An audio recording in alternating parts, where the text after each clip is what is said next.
तेजस्वी यादव ने कहा है कि सब कुछ नीतीश के हाथ में नहीं है, कुछ हमारे भी हाथ में है। अभी देखिए बड़ा खेल होने वाला, क्या कहेंगे आप? बिल्कुल सही कहा है उन्होंने। पूरी चीजें तो ऐसी संभावना है और ये पूरी पूरी संभावना है कि जो अविश्वास मत की बात आई है, और कौन नहीं जानता है, पूरी दुनिया जानती है कि सारे कॉरपोरेट जो हैं आज देश के मोटे तौर पे सभी उन्हीं के पक्ष में हैं, और कहीं किन्हीं को रेल दिया जा छापा रहा तो आप है लोग पे कहीं। पड़ रहा है। ये तो सीधे तौर पे वो बात तो यही है कि ये राजनीतिक लिहाज से कर किया जा रहा है। सारे जो लोग जिन पर वो छापा कभी मारते हैं उन्हीं को वो फिर अपना भाजपा का शिरोमणि बना देते हैं। हेमंत बिश्व शर्मा का देखिए ना आप, यहाँ ये बिहार में ही आपने देखा आरसीपी सिंह पर कैसे छापे मारे जा रहे थे, आज वो तो भाजपा के नेता बने हुए हैं। कमियां कहां रही कि नीतीश आप लोग का साथ छोड़ दिए? क्यों नहीं आखिर आप लोग नीतीश का बात मान रहे थे? ये सीधे तौर पे कोई चीज जो है, कोई भगोड़ा जो होता है किसी मोर्चे पर, अगर सैनिक लड़ रहे हैं, किसी मोर्चे पर कोई लड़ाई चल रही है, देश में लोकतंत्र बचाने, संविधान को बचाने की जो लड़ाई चल रही है, तो इसमें एक तो है कि भाजपा के तमाम कार्रवाइयों से डर जाना, और फिर उसके बाद वो भगोड़ा सैनिक की तरह हैं नीतीश जी। ये जो महागठबंधन की सरकार थी, इसमें जो भी राजद कोटे से या कांग्रेस के कोटे से जो भी मंत्री थे या जो सरकार चल रही थी, इसमें कहीं कोई दिक्कत नहीं थी, कोई व्यवधान नहीं था, बल्कि वो सीधे तौर पे भाजपा से डर गए, और वो एक तरह से लोकतंत्र और संविधान की जो लड़ाई लड़ी जा रही है देश में, उसके साथ उन्होंने विश्वासघात किया और भगोड़ा का काम किया। सब लोग ये कह रहे हैं कि नीतीश जी तो ये कह रहे हैं कि वो लोग दबाव बना रहे थे, लगातार काम नहीं करने दे रहे थे हमको, नौकरी में भ्रष्टाचार करना चाहते थे। काहे भ्रष्टाचार आप लोग करना चाहते आपने देखा कि टीचर में कि जो बहाली हुई लाखों लाख, इसमें कहीं कोई भ्रष्टाचार का सवाल आया? हैं? नमस्कार, मैं मनीष और आप देख रहे हैं मीडिया दर्शन। बिहार में एक बार फिर से सत्ता बदल गई, महागठबंधन से अब एनडीए की सरकार बिहार में बन गई। लेकिन तेजस्वी यादव का एक बयान जो है इन दिनों खूब चर्चा में। तेजस्वी यादव ने कहा सब कुछ नीतीश के हाथ में नहीं है, कुछ हमारे हाथ में भी है। यानी कुछ बड़ा खेल करने जा रहे हैं तेजस्वी यादव। इसी मुद्दे पे बात करने के लिए हमारे साथ मौजूद हैं भाकपा माले के विधायक वीरेंद्र प्रसाद गुप्ता जी।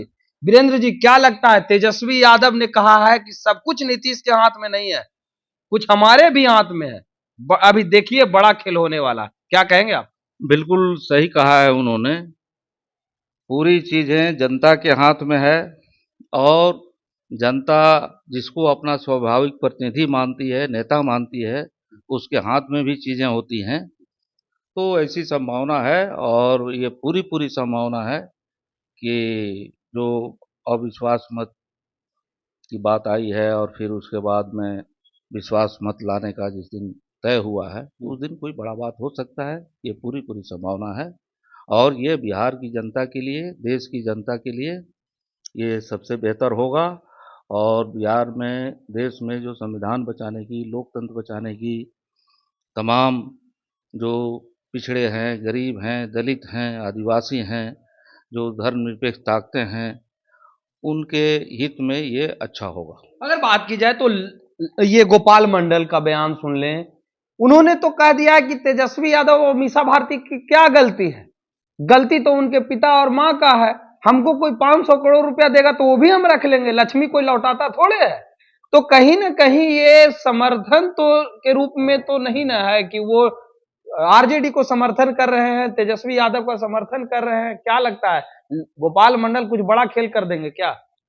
अब देखिए, ये गोपाल जी क्या करेंगे और उनका क्या बयान है, इस पर तो हम नहीं जाएंगे, लेकिन एक बात तो सीधे तौर पे सामने है कि ईडी और सीबीआई जो है, ये पूरे तौर पे मोदी सरकार का एक चुनावी हथियार बना हुआ है। मोदी और भाजपा चुनाव कम लड़ते हैं, और वो दमन के सहारे, वो तमाम जो विपक्ष की ताकतें हैं, जो लोकतंत्र के लिए अनिवार्य हैं, उन तमाम चीज़ों पर उस हथियार का इस्तेमाल करते हैं। और राजनीतिक लिहाज से ये सरासर एक तरह से कहिएगा कि तो संविधान के, लोकतंत्र के खिलाफ है। यदि किसी को ये कार्रवाई कर रही है भ्रष्टाचार के खिलाफ, तो भ्रष्टाचार के मामले में तो भाजपा अव्वल पार्टी है।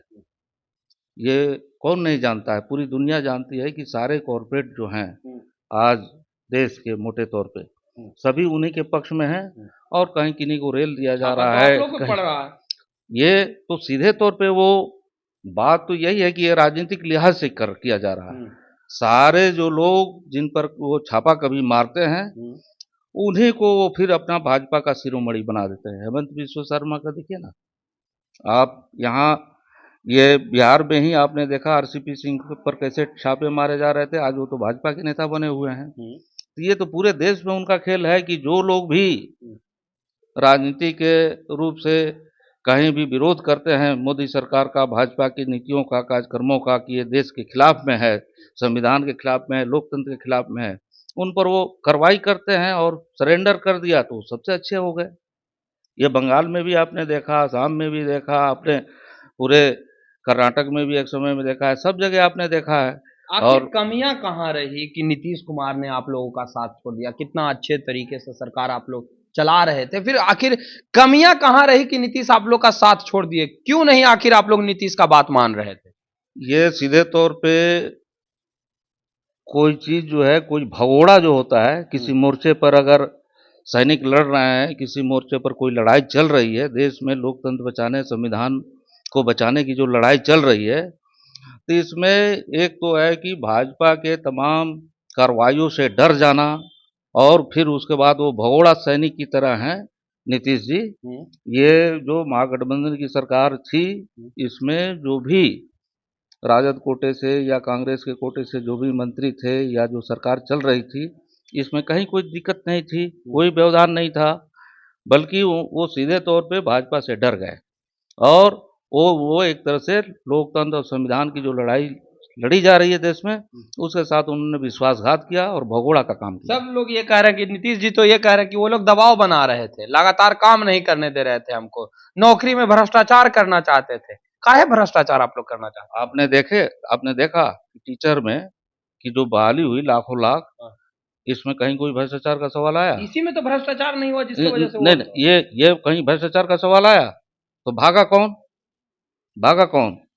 भागा तो भगोड़ा आदमी भागा, ये नीतीश जी भागे और उन्होंने पूरे तौर पे एक तरह से विश्वासघात भी किया। तमाम जो लोग बिहार के विकास की आकांक्षा रखते हैं, बिहार में बदलाव की बात करते हैं, सामंती सांप्रदायिक ताकतों से जो बिहार को मुक्त करना चाहते हैं और देश में जो लड़ाई लड़ी जा रही है सांप्रदायिक फासीवादी ताकतों से मुक्ति के लिए, वो तमाम लड़ाई के साथ उन्होंने विश्वासघात किया। आखिरी सवाल मेरा, भाजपा कह रही है कि मैंडेट जो बिहार की जनता दी थी 2020 में, वो एनडीए को दी थी, ना कि महागठबंधन को दिए थे। नीतीश जी पाला बदल लिए थे, अब उनकी घर वापसी हो रही है, तो तकलीफ आप लोगों को क्यों होनी चाहिए? वो तो एनडीए को दी थी जनता मैंडेट।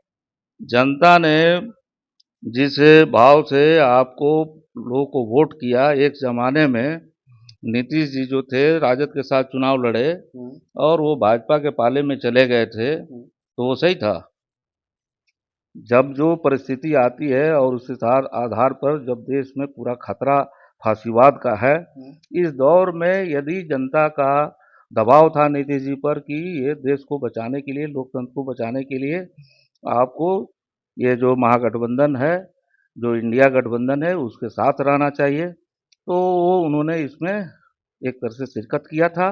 लेकिन आज जब पूरे तौर पे उस भाजपा का दबाव बना, ये तो समय आपको क्लियर कर देगा कि किस ढंग के दबाव थे, उन पर भी ईडी सीबीआई का हमला होने वाला था कि क्या होता है, ये समय बताएगा। क्योंकि उनके कुछ नेताओं पर तो आपने देखा कि कैसे कारू सिंह जो उनके एक मंत्री के करीब में थे, कैसे आपको आरसीपी सिंह पर हुआ, तो इस ढंग की बहुत सारी बातें हो सकती है, ये तो समय बता देगा। लेकिन ये पूरे तौर पे इस लड़ाई में एक भगोड़ा साबित हुए हैं, उन्होंने विश्वासघात किया है और ये बिहार की जनता के लिए, देश की जनता के लिए ये उन्होंने गलत किया है और इसका जवाब जनता बीजेपी को देगी, जो पूरे देश में सरकारों को अस्थिर करते रहती है। जहां उसका बहुमत नहीं होता है वहां भी वो तोड़फोड़ मचाते हैं, ईडी सीबीआई का इस्तेमाल करते हैं और जबरन वो जो है अपने पाले में चीज़ों को रखना चाहते हैं। पूरे देश का लोकतंत्र, चुनाव, तमाम चीज़ों को ख़त्म करना चाहते हैं। उन्होंने चुनाव आयोग के संरचना में भी बदलाव के लिए नियम कानून बदल दिया। कोर्ट के माध्यम से भी वो कोर्ट को भी अपना कभी हथियार बना लेते हैं, कभी जो है तमाम जो लोकतांत्रिक जो भी परंपराएं हैं उसको ध्वस्त करके कानूनों में बदलाव ला करके वो जो उनको बहुमत मिल गया ज़्यादा, वो तमाम चीज़ों पर संविधान में तोड़ मरोड़ करके तमाम चीज़ों को नष्ट कर रहे हैं। और इस लिहाज से उनको पूरे देश की जनता देख रही है और मोदी को आपकी करारा जवाब देगी और अभी वो सबसे ज़्यादा परेशान है। ये थे हमारे साथ भाकपा माले के विधायक वीरेंद्र प्रसाद गुप्ता, जिन्होंने सीधे तौर पे कहा कि महागठबंधन का साथ छोड़ करके नीतीश कुमार का जाना ये भगोड़ा साबित करता है। क्योंकि अगर बात की जाए तो किस दबाव में आखिर नीतीश भागे हैं, ये आने वाला वक्त ही बतलाएगा। क्योंकि अगर बात की जाए तो कहीं ना कहीं नीतीश कुमार ईडी सीबीआई से डर गए और डर के ही उन्होंने बीजेपी का साथ चल दिए। इस तरह के तमाम अपडेट के लिए देखते रहे मीडिया दर्शन। धन्यवाद।